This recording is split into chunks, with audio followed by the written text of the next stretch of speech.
Wie man hier schon sieht, ein Hotspot für Street Art, urbane Kunst in Köln.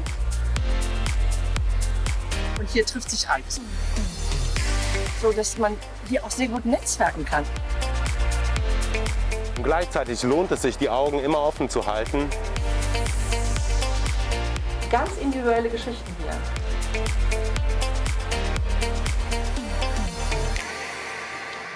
Hallo, mein Name ist Jesse und ich freue mich, euch im Namen von Köln Tourismus durch das belgische Viertel zu nehmen, damit wir uns ein paar Highlights dort von unserer Tour angucken können.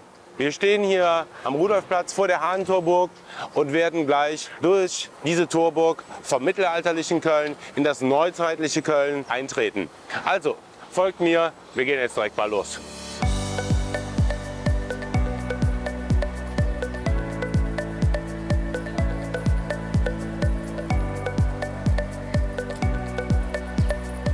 Nur wenige Meter von der Torburg entfernt befinden wir uns hier auf einer der Hauptschlagadern des belgischen Viertels. Die Aachener Straße ist eine alte Römerstraße und wie es in Köln so ist, sind diese alten Straßen gesäumt von kleinen Cafés, Restaurants und in diesem Fall auch von Ausgehkultur in Form des Millowitsch-Theaters von 1928 und dann dem Bauturmtheater, das wiederum jüngeren Datums aus der Nachkriegszeit ist.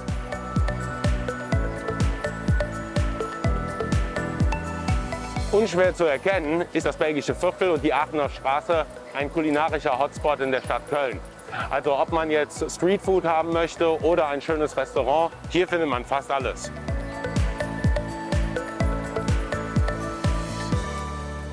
Hier im Veedel finden wir Street Art an fast jeder Ecke vor. Das Schöne an Street Art ist, dass es als Augenöffner dient, den öffentlichen Raum gestaltet und sich mit kritischen Fragen auseinandersetzt.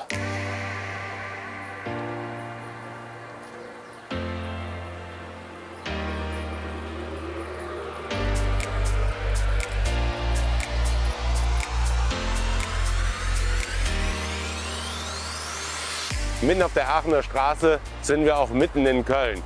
Wunderbar, wie Henning Hüttner, ein Künstler aus dem belgischen Viertel, hier Köln quasi in einem eingefangen hat.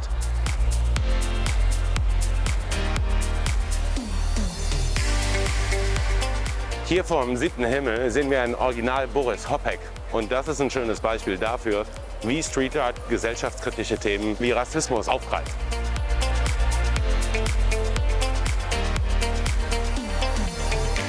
Wir stehen hier vor der berühmtesten Baulücke Kölns, die seit den 70er Jahren hier besteht. Und das ist ein Konflikt, der zwischen dem Grundstückseigentümer und der Stadt ausgetragen wird, was wir hier dann auch in Form von Street Art erkennen können. Wir haben es hier mit einem Mural zu tun. Und ein Mural ist ein Gemälde, das eine komplette Wand einnimmt. Hier sehen wir, wie der Dalai Lama durch die chinesische Fahne geknebelt ist. Dies ist ein gutes Beispiel dafür, wie Street Art einen weit entfernten Konflikt nutzt, um auf ein lokales Problem hinzuweisen. Schaut mal her, ein wunderschönes Motiv aus den 50er Jahren vom Kürbis, ein Kräuterbitter, der hier aus dem belgischen Viertel entstammt, so wie das Unternehmen Van Laak ebenfalls. Aber lasst uns mal rüber zur Besitzerin gehen und mit der eine Runde schwaden. Das Leben findet hier inzwischen echt auf der Straße statt, das muss man schon sagen. Ne? Ja, und dazu gehört ja auch der Kiosk. Der Kiosk hier, das ist einer der Hotspots hier im belgischen Viertel und hier trifft sich alles. Was hier stattfindet, ist so das Leben, so dass man hier auch sehr gut netzwerken kann. Also man trifft sich erst hier im Kiosk und geht dann vielleicht eben weiter zum Brüsseler Platz oder zum Stadtgarten oder an den Aachener Weiher. Wenn Sie nächstes Mal wieder kommen, können wir auch mal wieder mit so einer Eventgruppe auch mal wieder einen Kürbis trinken. Ja, gerne. Können wir natürlich einen trinken, wenn Sie wollen. Oh ja. Ich habe ja immer einen in der Tasche. Ich sag da nicht nein. Ja, bitte schön. Dankeschön. Zum Wohl. Zum Wohl. Prost. Prost. Ist immer wieder lecker, ne? Immer wieder gut. Ja. Warum heißen hier zum Beispiel die Kellner eben Kürbisse? Eine Erklärung gibt es dafür, dass man sagt, hier geht ja der Jakobsweg durch. Man kommt vom Niederrhein, wanderte man früher auch in dem Mittelalter hier rum. Und dann haben die natürlich auch hier in Köln Halt gemacht, um sich ein paar Marken nebenbei zu verdienen. Und dann haben die in den Brauhäusern gearbeitet, damit sich die Inhaber nicht merken mussten, wie die einzelnen Leute hießen. Haben sie einfach gesagt, ja gut, dann heißen sie alle Jakob. Und Kürbis ist der Spitzname für Jakob, also heißen sie alle Kürbis. Und so ist das vielleicht gekommen, dass die Kellner in den Brauhäusern Kürbisse heißen. Ne?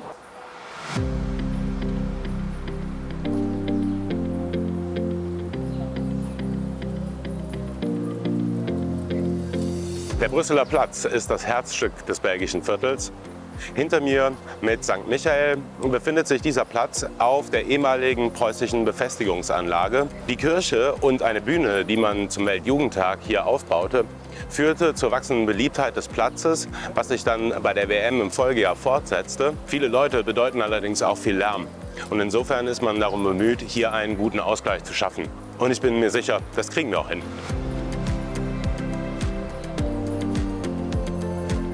Wir gehen hier am Hallmacken-Reuter vorbei. Wie so vieles leider gerade geschlossen, aber hoffentlich bald wieder geöffnet. Und das Hallmacken-Reuter ist eines von den schönen Cafés, die hier den Brüsseler Platz säumen.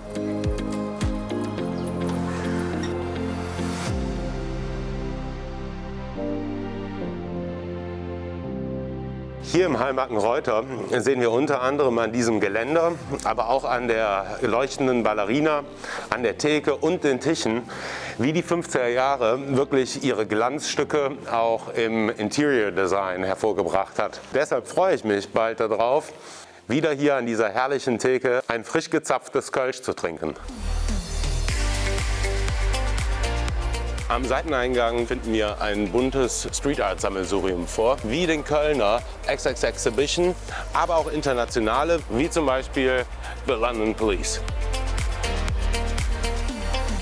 Jean-Michel Basquiat und Andy Warhol kann man als Vorläufer des Street Art betrachten. Jean-Michel Basquiat vor allen Dingen, weil Jean-Michel Basquiat unter anderem in New York Same Old Shit an die altbewährten Galerien sprühte und damit die Szene so ein bisschen aufmischte.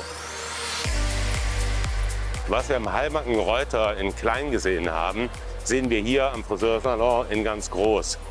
Auf dieser Street Art Spielwiese haben sich Künstler von nah und fern verewigt.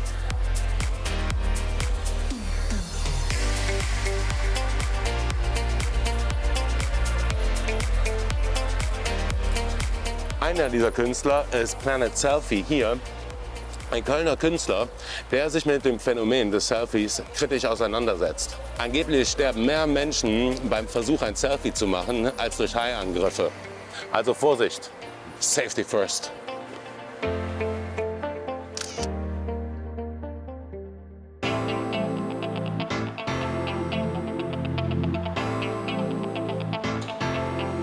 Im belgischen Viertel wird ja auch sehr gerne gefeiert und ausgegangen. Und die Bars und Clubs, die laden eben dazu ein, hier sich zu amüsieren. Und Tikal, eine Künstlerin aus der Schweiz, die aber hier in Köln groß geworden ist, hat sich im Rahmen des City Leaks Festivals verewigt und diese Gottheit angebracht. Und diese Gottheit soll im Grunde genommen als Schutzfunktion, als Schutzgöttin für die Nachtschwärmer hier im belgischen Viertel sorgen.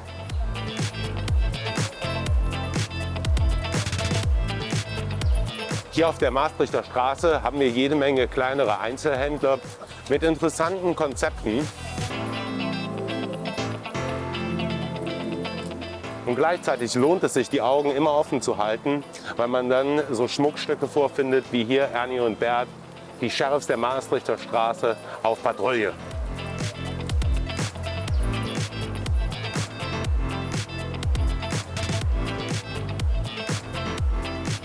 Hier im belgischen Viertel gibt es viele kleine Modeläden, die ihre Kleidung nicht nur verkaufen, sondern auch selber produzieren.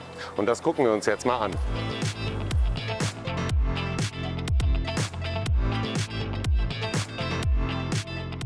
Hallo, guten Tag, wie geht es? Sonne scheint, alles gut. Du bist ja hier ansässig schon seit 18 Jahren im Wir haben belgischen den Blauen Viertel. Montag im Mai seit 18 Jahren. Wow, haben Sie denn aktuell hier ein Lieblingsstück, was Sie uns zeigen könnten? Es ist immer das Letzte, was ich gemacht habe. Das ist das Kleid hier vorne und nee, anders. Das ist noch viel schöner, finde ich. Weil ich so wahnsinnig viel Zeit habe, stricke ich jetzt natürlich auch. Ah ja, Weil da bleibt endlich mal Zeit übrig für sowas. Und das habe ich jetzt in ganz vielen verschiedenen Farben gemacht. Also ich kann mir keinen anderen Job vorstellen, der so viel Spaß macht. Ja, und ich glaube auch, dass es genau das ist, was die Besucher, was die Leute, die im Belgischen Viertel rumlaufen, auch mitkriegen, dass es so viel Freude macht. Also nicht nur bei uns, sondern auch wirklich in den anderen Läden. Die machen das, was ihnen Spaß macht. Das ist kein Zeug, das sind keine Handyhüllen, sondern das ist sind schöne Sachen. Mit Liebe ausgesucht, schöne Sachen. Und es sind keine Ketten hier. Es wird halt nichts okkupiert von komischen Dingen, die man überall kriegt, sondern es sind ganz individuelle Geschichten hier.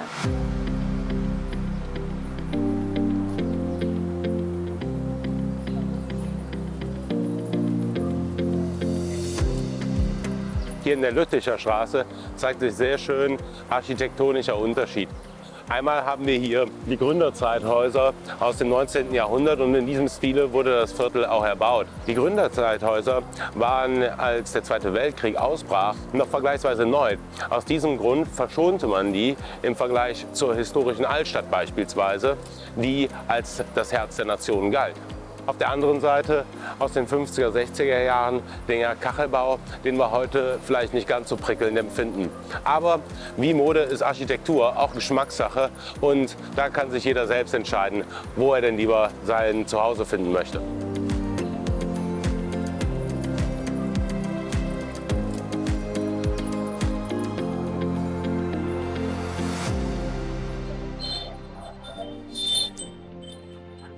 So, da sind wir im Kiosk angekommen. Der Kiosk gehört zu Köln, so wie der Dom. Und das Biermuseum hier in der Antwerpener ist natürlich ein ganz wunderbares Beispiel, weil es eine so große Auswahl an Bieren hat. Jetzt müssen wir uns nur noch für eins entscheiden.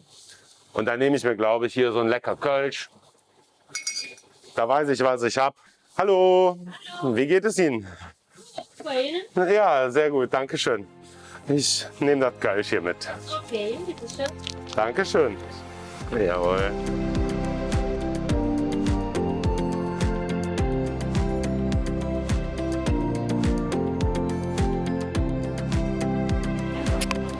So, das Wegbier habe ich mir verdient. Ich hoffe, ihr habt Spaß gehabt bei der kleinen Tour durchs Belgische. Gerne machen wir das demnächst noch mal ein bisschen länger, ein bisschen detailreicher. Ich mache mich jetzt typisch Kölsch hier mit dem Wegbier auf dem Weg nach Hus und dann sehen wir uns bald. Tschüss zusammen.